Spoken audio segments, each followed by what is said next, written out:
Hello students, कैसे हैं आप सब। I am Neha Gupta. Today I teach you separation of substances class.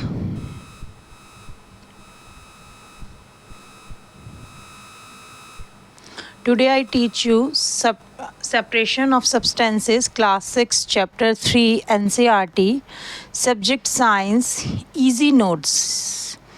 Chapter name है सेपरेशन ऑफ सब्सटेंसेस। इसमें हमारा फर्स्ट क्वेश्चन बनता है डिफाइन मिक्सचर। मिक्सचर को डिफाइन कीजिए कि मिक्सचर क्या होता है। A mixture is a substance that contains two or more substances mixed with together in any proportion। Mixture कोई भी एक ऐसी चीज़ होती है जब हम दो और दो से ज़्यादा सब्सटेंसेस को मिला के कुछ एक प्रपोर्शन में मिला के जब हम कुछ बनाते हैं तो उसे हम क्या बोलते हैं, मिक्सचर। जैसे हम आटा गूंथते वक्त एक हमारा आटा लेते हैं और पानी लेते हैं, दोनों का एक रेशो होता है। तो जब हम पानी और आटे से आटा गूंथते हैं दैट इज़ कॉल्ड मिक्सचर। जैसे आप फर्श बनवाते हैं तो आप सीमेंट और रेत का बदरपुर का जो मसाला है वो बनवाते हैं, उसमें वो एक प्रोपोर्शन में डलता है, ना तो वो ज़्यादा डल सकता है ना वो कम डल सकता है, तो that is called mixture. Second question हम पढ़ेंगे types of mixture. A mixture may be a solid, a liquid और a gas. Types of mixture कितनी तरह के होते हैं। A mixture may be a solid, a liquid और अ गैस। मिक्सचर जो होते हैं सॉलिड होता है, लिक्विड होता है और गैस होता है। ठीक है। Mixture are of two types. Mixture two types के होते हैं, homogeneous mixture and heterogeneous mixture. Mixture के टू टाइप्स होते हैं, homogeneous mixture and heterogeneous mixture. Next question हमारा है define types of mixture in detail. जो टाइप्स ऑफ मिक्सचर होते हैं उन्हें आप डिटेल में बताइए। फर्स्ट है हमारा homogeneous mixture. Homogeneous mixture the particles of the substance present can not be seen. Homogeneous mixture ऐसा होता है हमारा जिसमें हम जो उसके जो पार्टिकल्स होते हैं वो हमें दिखाई नहीं देते। Can not be seen, can not be seen मतलब वो हमें दिखाई नहीं देते, that is called homogeneous mixture. ठीक है। एग्जाम्पल है salt water solution, sugar water solution, air, mixture of gases like nitrogen, oxygen and carbon dioxide. ठीक है। Hope you all understand homogeneous mixture can not be seen. जब आप salt को पानी के साथ मिलाते हो तो जो सॉल्ट के पार्टिकल्स होते हैं वो हमें नज़र नहीं आते, that is called homogeneous mixture. Okay. Second है हमारा heterogeneous mixture. Heterogeneous mixture each part of the mixture has different properties. Heterogeneous mixture में क्या होता है, जो भी हम मिक्सचर बनाते हैं उनकी अलग अलग प्रॉपर्टीज़ होती हैं, उनको हम मिलाते हैं। एग्जाम्पल्स हैं sand and sauce dust, water and oil, chalk powder in water, pond water and soil. Common salt that is used in our kitchen is prepared from sea water by separating salt from water. Okay. Next question हमारा है how do we need for separation of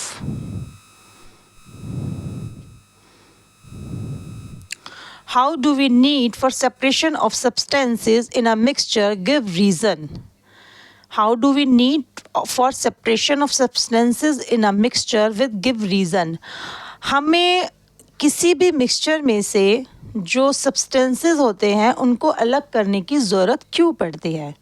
जैसे मान लो हम बाज़ार से चावल लाते हैं, अगर हम उसको बीनेंगे नहीं, उसके अंदर से कंकड़ नहीं निकालेंगे तो वो हम कैसे खा पाएंगे, वो कंकड़ हमारे मुंह में जाते हैं फिर। That is called separation of substances in a mixture. Okay. अच्छा, सेपरेशन ऑफ जो सब्सटेंसेस होते हैं उनको अलग करने का रीज़न क्या होता है। To removal harmful substances. जब हम किसी भी चीज़ को सब्सटेंसेस को मिक्सचर में से अलग करते हैं, उसका सबसे बड़ा रीज़न होता है to removal harmful substances. Insects and small pieces of stone must be separated from wheat, rice and pulses before cooking them.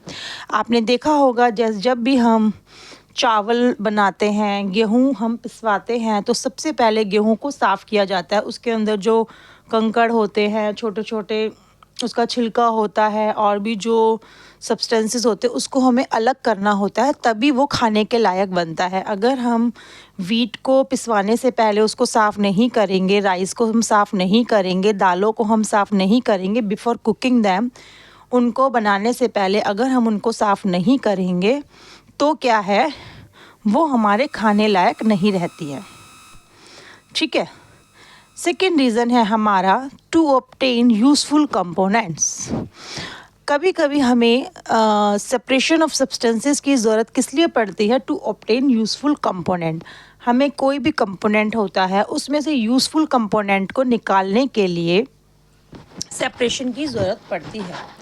Crude petroleum is a mixture of various components such as petrol, diesel, kerosene and petroleum gas.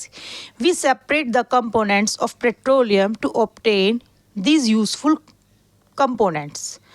ठीक है. Crude oil is a mixture of various components. Crude oil जो होता है कई सारी चीज़ों का mixture होता है, petrol, diesel, kerosene and petroleum gas. We separate the components of petroleum. हम पेट्रोलियम के सब्सटेंसेस को, कंपोनेंट्स को, उसमें से यूज़फुल कंपोनेंट्स को निकालने के लिए सेपरेशन मेथड यूज़ करते हैं. नंबर थर्ड है to remove undesirable substances. Tea leaves are separated from tea by using a tea strainer. Tea leaves जो होती हैं, जब हम चाय पत्ती डालते हैं चाय में, तो जब हम चाय पत्ती को चाय का साथ चाय में चला जाता है, जब चाय हमारी अच्छे से पक जाती है तो हम क्या करते हैं, स्ट्रेनर यानी छलनी की मदद से उसको छान देते हैं ताकि हमें सिर्फ चाय मिले. अगर हमारे चाय हम पीते हैं उस वक्त हमारे मुंह में चाय पत्ती जाएगी तो क्या हम उस चाय को पी पाएंगे? हम बिल्कुल भी उस चाय को नहीं पी पाएंगे. That is the reason. Okay. अब हम क्या करेंगे, मेथड्स ऑफ सेपरेशन. सेपरेशन में कौन कौन से मेथड्स यूज़ किए जाते हैं? ठीक है. नेक्स्ट हम पढ़ेंगे मेथड्स ऑफ सेपरेशन. सेपरेशन में कई तरह के मेथड्स यूज़ किए जाते हैं. लिक्विड, सॉलिड में से लिक्विड और मतलब अलग अलग कई तरह के होते हैं. मैं सबके बारे में आगे आपसे बात करूँगी. Methods of separation. To separate any component from a mixture, we first need to understand the properties that make it unique from the another component. हमें किसी भी कंपोनेंट के मिक्सचर को अलग करने से पहले जो कंपोनेंट्स की प्रॉपर्टीज़ हैं, उनका जो नेचर है, उसको ध्यान में रख के हमें करना होता है. फर्स्टली हमारा है separation of solid substances from a mixture. हमें सॉलिड चीज़ को किसी भी मिक्सचर में से निकालना, जैसे कि चावल में से कंकड़ निकालना, वो क्या कहलाता है, solid substances from a mixture. इसमें हमारा नंबर 1 बनता है hand picking. The method in which substances in a mixture can be separated by just picking them out with the help of the hand from the mixture. Grains and pulses. आपने देखा होगा हम hand picking method use करते हैं जब हम चावल को बीनते हैं, ग्रेन्स यानी दालों को हम जब बीनते हैं, ग्रेन्स को, पल्सेस को, तो हम हैंड पिकिंग मेथड यूज़ करते हैं. The method in which substances in a mixture can be separated by just picking them. क्या करते हैं, हम थाली में गेहूँ लेते हैं, चावल लेते हैं, कोई भी दाल लेते हैं, ऐसे ऐसे करते जाते हैं आगे आगे उनको, और उनमें से जो कंकड़ वगैरह है उनको हम हटाते जाते हैं ताकि हमें यूज़फुल सब्सटेंस उसके अंदर से मिल सके. ठीक है. सेकेंड वन है threshing. The process of separating the grains from the stalks of plant is known as threshing. It is used for the separation of large quantities of grains where hand picking is not possible. Rice and wheat separated from the method. ठीक है, threshing से किया जाता है. Third है हमारा winnowing.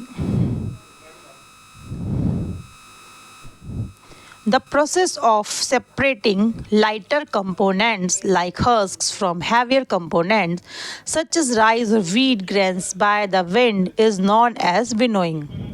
Example, a farmer separating husk from wheat grains by winnowing. The process of separating lighter components like husk from heavier components such as rice and wheat grains by wind is known as winnowing. A farmer separating husk from wheat grains by winnowing. ठीक है? I think you all understand. Number 4th is swing.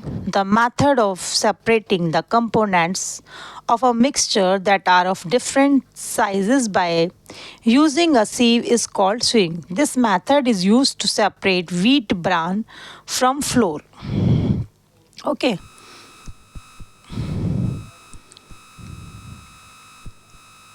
Next method है हमारा separation of insoluble solids from solid liquid mixture. Next है हमारा separation of insoluble solids from solid liquid mixture. Number 1 है sedimentation and decantation. Insoluble substances that are heavier than liquid are separated by sedimentation and decantation.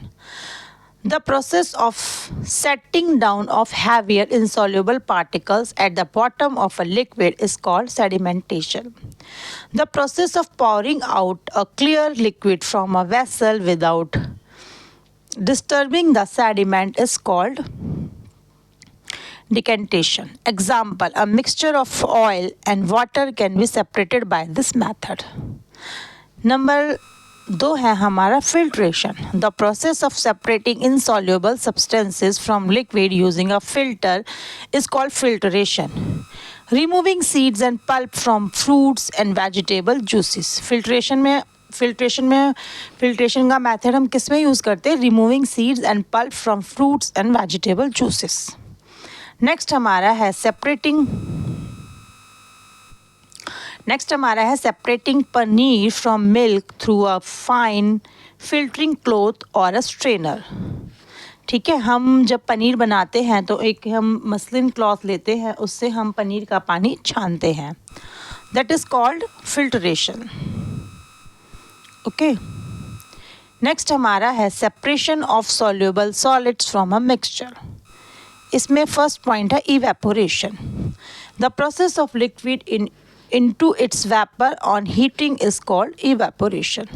The process of liquid into its vapor, जब हम पानी को उबाल के vapour में convert कर देते हैं, that is called evaporation. Example, common salt dissolved in water can be separated by the process of evaporation. Sea water contains lot of salts. The process of evaporation is used to obtain salt on a large scale from seawater. Sublimation. Radhika noticed that the camphor ball that was left open disappeared. जो camphor है वो अगर हम open में रख देते हैं तो वो डिसअपियर हो जाता है. This process of converting a solid into a vapor without converting it into a liquid state is called sublimation. Next हमारा है separation of liquid from a mixture. Next क्या है? Separation of liquid from a mixture. Liquid को separate करना mixture में से. इसके लिए फर्स्ट मेथड है condensation. The process of changing vapour into its liquid state on cooling it's called condensation. Example, we can get water from salt solution by this process. The process of changing vapor into its liquid state of cooling is called condensation. We can get water from salt solution by this process. Second is distillation, a process of puring a liquid compound by heating it into a vapor that is then condensed back into a liquid. Next हमारा है separation of mixture by using more than one method. कोई चीज़ें ऐसे होती हैं जिनमें एक से ज़्यादा मेथड्स को यूज़ करना पड़ता है मिक्सचर को सेपरेट करने के लिए.